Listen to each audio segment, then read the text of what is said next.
Selamat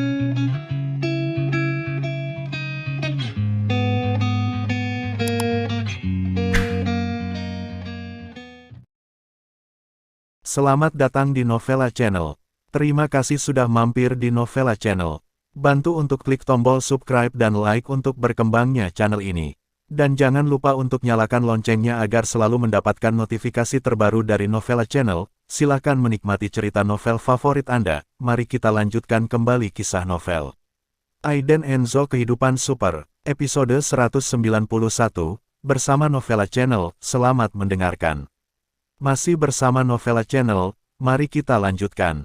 Aiden Enzo berkata dengan acuh tak acuh, karena kamu melakukan tipuan, jadi tentu saja kamu harus menggunakan caraku untuk berurusan denganmu. Kulit Bernardier menjadi gelap, dan dia berkata dengan dingin, bagaimana aku bisa mempercayaimu? 100 miliar? Ini jika itu benar, maka Anda akan mendapatkan banyak uang. Aiden Enzo tidak berbicara, dan langsung memutar nomor, lalu melemparkannya ke Bernardier dan berkata, apakah kamu kenal Tergio Ziso? Tergio Ziso, dia dan Tergio Ziso selalu selaras satu sama lain. Bernardier terkejut, mengerutkan kening, dan bertanya, apa maksudmu? Kamu akan tahu saat mengambilnya. Aiden Enzo berkata dengan tenang. Bernardier menjawab telepon, dan suara Tergio Ziso datang dari ujung sana, berkata, Bernardier, saya akan menjamin Tuan Enzo. Tergio Ziso benar-benar menjamin anak ini. Bernardier tiba-tiba panik, siapa anak ini? Dia melirik Bandar, dan keduanya saling memandang, artinya jelas. Baik, biarkan aku buka. Bernardier berteriak, aku ingin melihat, beraninya kamu menekan yang kecil. Bandar mengangkat tangannya, mengangkat tutupnya, dan berkata dengan keras, 134, kecil. Klik, untuk sesaat, penonton terdiam. Senyum di wajah pria botak itu tiba-tiba membeku. Kenapa? Bagaimana mungkin yang kecil? Bandar itu juga melebarkan matanya, dia jelas telah melakukan kesalahan, tapi kenapa? Terkunci. Bernardier naik dan menamparkan wajah Bandar dengan marah, dan berteriak, keluar. Geraldine Sol tidak bereaksi, apakah dia baru saja menang?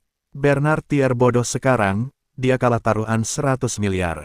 Kamu anak curang, kamu ingin mati. Bernardier kembali sadar setelah tertegun sejenak, dan sangat marah. Dia mengangkat meja dan berteriak, potong tangan dan kakinya dan lempar dia ke sungai untuk memberi makan ikan. Kata-katanya bergema. Setelah jatuh, 5 atau 6 pengawal mengelilinginya. Geraldine Sol berteriak ketakutan. Wajah Aiden Enzo menjadi gelap, dia menatap Bernardier, dan bertanya, aku bersedia bertaruh dan mengaku kalah, tetapi kamu masih ingin bermain tipuan. Hanya, itu saja. Geraldine Sol berteriak, apakah ini aturan kasino Anda? Jika Anda mengatakan ini, sebarkan beritanya, dan saya akan melihat bagaimana Anda terus berbisnis. Bernardier mencibir 2 kali, dan berkata, aturan. Aturan ditetapkan oleh saya. Anda hanya bisa pergi jika aku membiarkanmu pergi. Aku tidak akan membiarkanmu pergi, siapa di antara kamu yang bisa pergi dari sini? Bernardier tahu bahwa mereka tidak boleh pergi. Bos memberinya tugas untuk memerasnya. Tapi sekarang tidak apa-apa, saya benar-benar kalah, itu masih taruhan 100 miliar. Aiden Enzo mengerutkan kening, dengan menggigil di sudut matanya, dan bertanya, apakah kamu yakin bisa menghentikanku? Begitu Aiden Enzo selesai berbicara, pintu kamar ditendang terbuka dengan keras dari luar. Lebih dari selusin pengawal berjas hitam menyerbu masuk, dan kemudian Tergio Ziso, yang mengenakan setelan kotak-kotak abu-abu, melangkah masuk, berdiri di depan Aiden Enzo dengan hormat, membungkuk dan berkata, Tuan Enzo, saya minta maaf, saya terlambat. Aiden Enzo tidak berbicara, tetapi hanya mengangguk. Di sini, ketika Bernardier melihat Tergio Ziso memimpin seseorang masuk, dia tahu bahwa masalah itu tidak dapat diselesaikan, terutama Tergio Ziso, yang memperlakukan Aiden Enzo dengan sangat hormat. Anak ini, identitasnya tidak sederhana. Tergio Ziso, kamu dan aku selalu menyimpan air di dalam sumur, siapa yang menyuruhmu membawa seseorang masuk? Bernardier bertanya dengan marah. Namun, Tergio Ziso hanya berbalik, menatap Bernardier dengan acuh tak acuh, dan berkata, Bernardier, Tuan Enzo, kamu berani bergerak, kamu benar-benar ingin bunuh diri. Setelah selesai berbicara, Tergio Ziso langsung melempar pad ke Bernardier. Di dalam layar adalah gambar yang diambil oleh drone. Terlihat jelas bahwa di kapal pesiar saat ini, setiap lantai penuh dengan pengawal berjas hitam, serta helikopter pribadi dan pengawal bersenjata lengkap yang turun dari langit. Dengan kata lain, kapal pesiar itu dikontrol ketat oleh orang-orang Tergio Ziso. Wajah Bernardier muram, alisnya berkerut rapat, dan setelah sekian lama, dia berkata, "Lepaskan aku." Beberapa menit kemudian, di bawah tatapan suram Bernardier, Aiden Enzo dan anak buahnya pergi dengan kapal pesiar.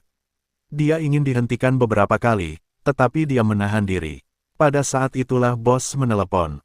Bernardier berkata dengan rasa bersalah di wajahnya, "Bos, saya mengacaukan masalah ini."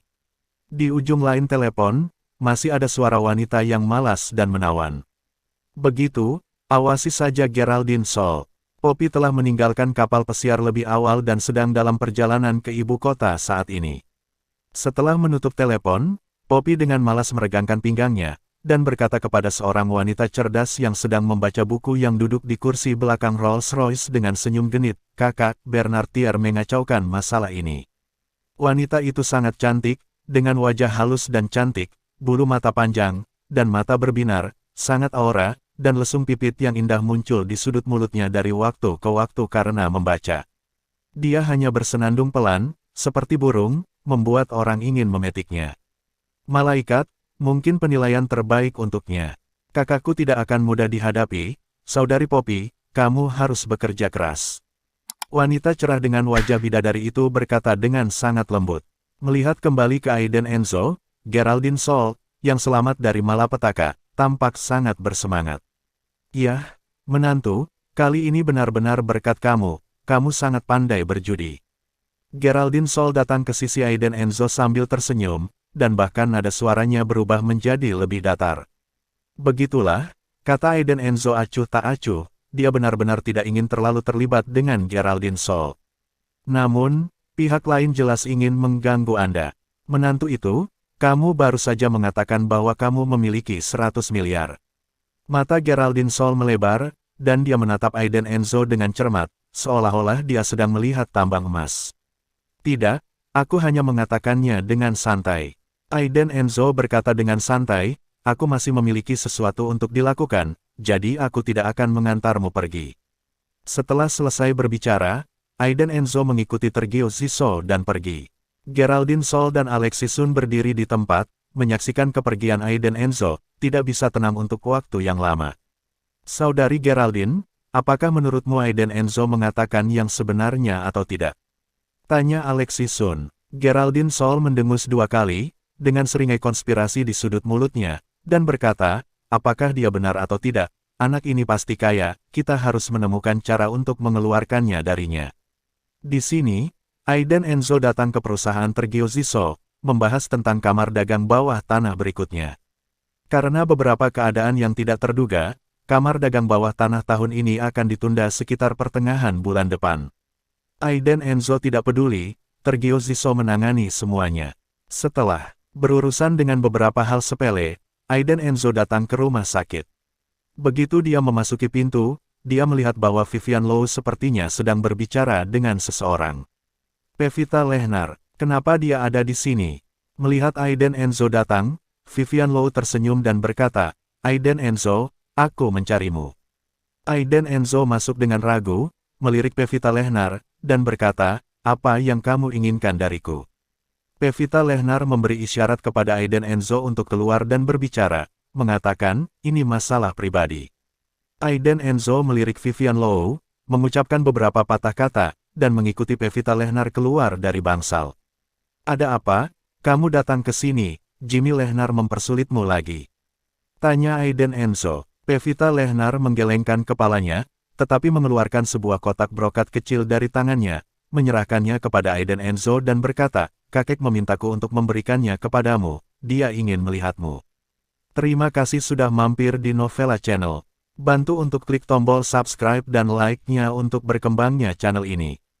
Novela Channel akan memberikan lebih banyak lagi cerita novel yang lainnya dalam versi audio.